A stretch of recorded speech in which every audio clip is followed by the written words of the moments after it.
kalapojat, se on kala, se on kala, se on kala, mikä kala lienetkään.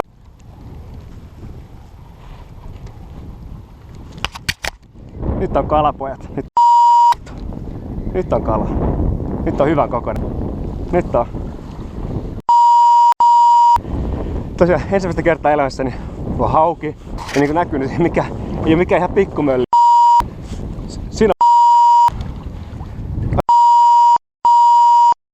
no jumalauta. Uhuhu. Tää väsytetään pojat nyt sitten. No niin, peto vie. Uhuhu. Kymppikin. Uhuhu. No niin, rodeo. Katsotaan, saako marme kalassa, niin saako hauen semmosen niin sanottuun hellään hallintaotteeseen, mitä kutsutaan myös ei niskalenkiksi, vaan kutsutaan kiduskampiotteeksi. No niin, tuuppas nyt katsotaan, missä sitä poikaa on.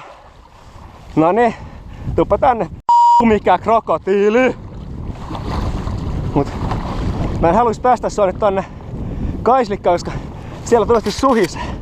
No niin, sä et oo kovin hyvin kiinni, se on niinku melkein irti. Mitäköhän tässä niinku kuuluis teoriassa tehdä? Mä en ihan katsotaan. Tää voi olla jännää! Uhuhu!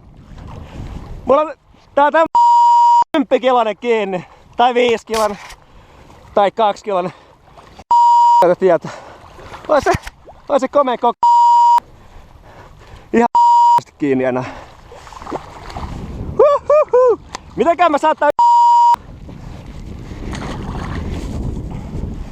Noniin, älä sit pärski perkele enää.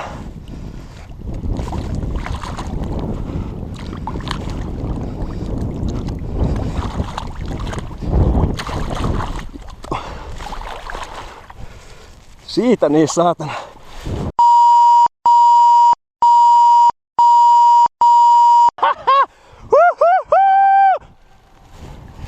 On se aika eihän tää 50 senttiä riitä. Mulla on mittana halunnut. On iso. Siis tää ehkä. Se on tärkeä yksi isommista hauista ihan saatana pitkä aika. Häh? No mitäköhän tässä nyt siimaa? Tää on mun sylissä.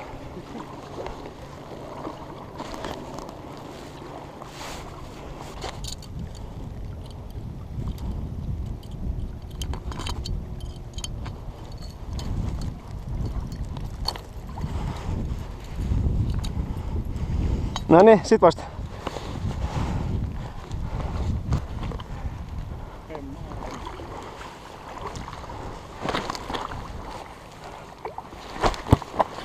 Wuhuu! Tää on rodea tän kanssa. On poika ja ilmestyy poika ja hauki.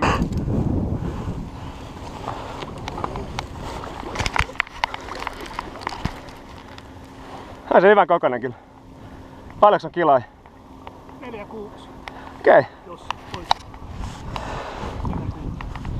Voiko vapaata? Anna mennä vaan, poika takas luontoon.